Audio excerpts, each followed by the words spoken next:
এই মুহূর্তে আমার এই মুক্তি উপলক্ষে আমি বলতে চাই, আমাদের উপর জুলুম করা হয়েছে, এটাকে আমরা সহ্য করে নিলাম।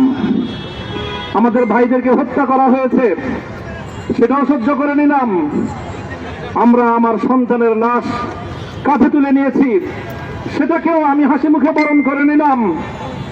আমাদেরকে অপমান এবং লাঞ্ছনার সব ধরনের ষড়যন্ত্রের সম্মুখীন হতে হয়েছে, সেটাও আমরা হাসি মুখে বরণ করে নিয়েছি।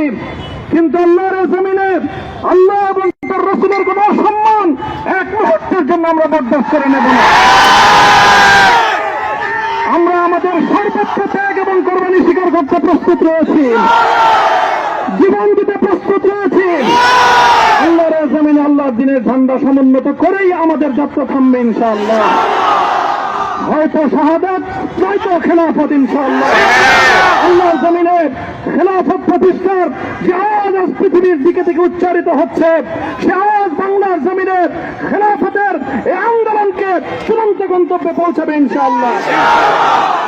আমি বাংলাদেশের আলেম সমাজ, হেফাজতে ইসলাম বাংলাদেশ সহ বাংলাদেশ খেলাফত মজলিস সহ সকল ভ্রাতৃপ্রতিম সংগঠন, সকল ধর্মপ্রাণ, ইসলামপন্থী বিভিন্ন ছোটখাটো মতভেদ, মতবিরোধ, মত পার্থক্যের ঊর্ধ্বে উঠে যারা এলাহে কালিমাতুল্লাহর এই এক বাণীতে বিশ্বাসী, আল্লাহর জমিনে আল্লাহর দ্বীন কায়েম করতে চাই, আমাদের তাআলাউ ইলা কালিমাতিন সাওয়াইন বাইনানা ওয়া বাইনাকুম এই এক মন্ত্রে উজ্জীবিত হয়ে আল্লাহর দ্বীনের ঝান্ডা সমুন্নত করবার এই আন্দোলন এবং সংগ্রামে আমি নিজেকে উৎসর্গ করার ঘোষণা করছি। এবং আমার সকল ভাইদেরকে, আমি সকল উলামায়ে কেরামকে এবং ধর্মপ্রাণ মুসলমানদেরকে, ইসলামী নেতৃত্বকে ঐক্যবদ্ধভাবে এই সংগ্রামের ঝান্ডা সমুন্নত করবার, ধারণ করবার আহ্বান জানাচ্ছি। এবং আপনাদের সকলকে আবার শুকরিয়া জ্ঞাপন করছি যে আজকে আপনারা এভাবে আমাকে উৎসাহিত করেছেন, উজ্জীবিত করেছেন। আল্লাহ পাক আপনাদের সকলকে উত্তম বিনিময় দান করুন। প্রিয় ভাইয়েরা,